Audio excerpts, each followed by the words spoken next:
যি ব্যৱহাৰ কৰিছে বা তেওঁ মাইকলৈকে আন এজন সদস্যৰ মাইকলৈকে খেদি গৈছে, এই বিষয়টো ভাৰতীয় জনতা পাৰ্টিৰ যিটো সংস্কৃতি, সেই সংস্কৃতিৰ লগত খাপ নাখায়।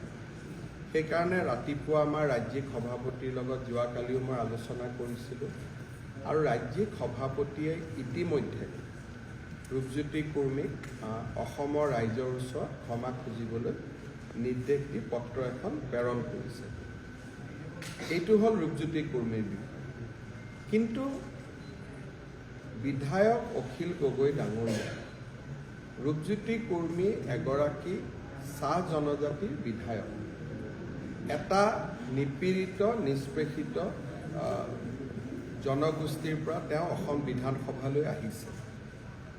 এজন বিধায়কে ভাষণ দি থাকোঁতে, মন্ত্ৰীয়ে ভাষণ দি থাকোঁতে বিধায়কসকলে কেতিয়াবা মাজত ৰখাব যত্ন কৰে।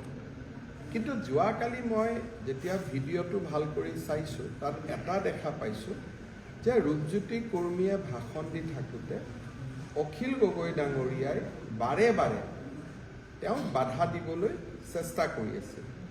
আৰু কেতিয়াবা মই ভাষণ দি থাকোঁতে অখিল গগৈ ডাঙৰীয়াই এনেকুৱা ধৰণৰে ঘটনা কৰে। মোৰ অলপ 25 বছৰ বিধানসভাত হৈ গ'ল কাৰণে ধেমালি ধুমলা কৰি কথাখিনি মই ডাইভাৰ্ট কৰোঁ, কিন্তু মনটো সিমানে সেই সময়ত বেয়া লাগে।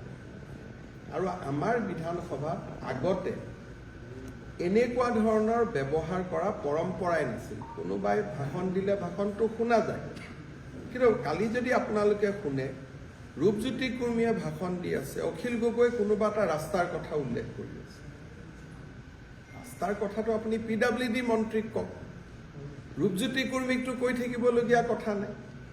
গতিকে ৰূপজ্যোতি কুৰ্মীৰ ব্যৱহাৰখিনিক লৈ আমি দুখিত। কিন্তু অখিল গগৈ ডাঙৰীয়া চাহ জনগোষ্ঠীৰ নিপীড়িত নিষ্পেষিত সমাজ এজনৰ যুৱকে ভাষণ দিবলৈ অলপ সময় সুযোগ পাইছে, তাতে তেওঁ বাধা দিবৰ কাৰণে চেষ্টা কৰাটো যথেষ্ট উচিত নাছিল। গতিকে কোনোবাই ৰূপজ্যোতি কুৰ্মীৰ ব্যৱহাৰৰ 2 মিনিটৰ ভিডিঅ'টো নাচায়, যদি 5 মিনিট আগৰ পৰা 5 মিনিট পিছলৈকে চায়, মই ভাবোঁ ৰূপজ্যোতি কুৰ্মীৰ লগতে অখিল গগৈ ডাঙৰীয়াই ৰাইজৰ ওচৰত ক্ষমা খুজিবলগীয়া হ'ব। ৰূপজ্যোতি কুৰ্মীয়ে যি ব্যৱহাৰ কৰিছে বা তেওঁ মাইকলৈকে আন এজন সদস্যৰ মাইকলৈকে খেদি গৈছে, এই বিষয়টো ভাৰতীয় জনতা পাৰ্টিৰ যিটো সংস্কৃতি, সেই সংস্কৃতিৰ লগত খাপ নাখায়। সেইকাৰণে ৰাতিপুৱা আমাৰ ৰাজ্যিক সভাপতিৰ লগত যোৱাকালিও মই আলোচনা কৰিছিলোঁ আৰু ৰাজ্যিক সভাপতিয়ে ইতিমধ্যে ৰূপজ্যোতি কুৰ্মীক অসমৰ ৰাইজৰ ওচৰত ক্ষমা খুজিবলৈ নিৰ্দেশ দি পত্ৰ এখন প্ৰেৰণ কৰিছে। এইটো হ'ল ৰূপজ্যোতি কুৰ্মীৰ বিষয়। কিন্তু বিধায়ক অখিল গগৈ ডাঙৰীয়া, ৰূপজ্যোতি কুৰ্মী এগৰাকী চাহ জনজাতিৰ বিধায়ক, এটা নিপীড়িত নিষ্পেষিত জনগোষ্ঠীৰ পৰা তেওঁ অসম বিধানসভালৈ আহিছে। এজন বিধায়কে ভাষণ দি থাকোঁতে, মন্ত্ৰীয়ে ভাষণ দি থাকোঁতে বিধায়কসকলে কেতিয়াবা মাজত ৰখাব যত্ন কৰে। কিন্তু যোৱাকালি মই যেতিয়া ভিডিঅ'টো ভাল কৰি চাইছোঁ, তাত এটা দেখা পাইছোঁ যে ৰূপজ্যোতি কুৰ্মীয়ে ভাষণ দি থাকোঁতে অখিল গগৈ ডাঙৰীয়াই বাৰে বাৰে তেওঁক বাধা দিবলৈ চেষ্টা কৰি আছিল। আৰু কেতিয়াবা মই ভাষণ দি থাকোঁতে অখিল গগৈ ডাঙৰীয়াই এনেকুৱা ধৰণৰে ঘটনা কৰে।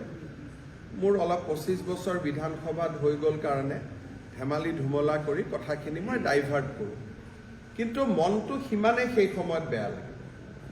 আৰু আমাৰ বিধানসভাত আগতে এনেকুৱা ধৰণৰ ব্যৱহাৰ কৰা পৰম্পৰাই নাছিল। কোনোবাই ভাষণ দিলে ভাষণটো শুনা যায়, কিন্তু কালি যদি আপোনালোকে শুনে, ৰূপজ্যোতি কুৰ্মীয়ে ভাষণ দি আছে, অখিল গগৈ কোনোবা এটা ৰাস্তাৰ কথা উল্লেখ কৰি আছে।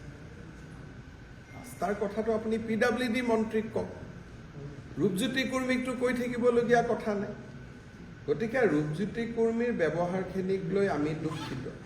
কিন্তু অখিল গগৈ ডাঙৰীয়া চাহ জনগোষ্ঠীৰ নিপীড়িত নিষ্পেষিত সমাজ এজনৰ যুৱকে ভাষণ দিবলৈ অলপ সময় সুযোগ পাইছে, তাতে তেওঁ বাধা দিবৰ কাৰণে চেষ্টা কৰাটো যথেষ্ট উচিত নাছিল গতিকে কোনোবাই ৰূপজ্যোতি কুৰ্মীৰ ব্যৱহাৰৰ 2 মিনিটৰ ভিডিঅ'টো নাচাই যদি 5 মিনিট আগৰ পৰা 5 মিনিট পিছলৈকে চাই মই ভাবোঁ ৰূপজ্যোতি কুৰ্মীৰ লগতে অখিল গগৈ ডাঙৰীয়াই ৰাইজৰ ওচৰত ক্ষমা খুজিব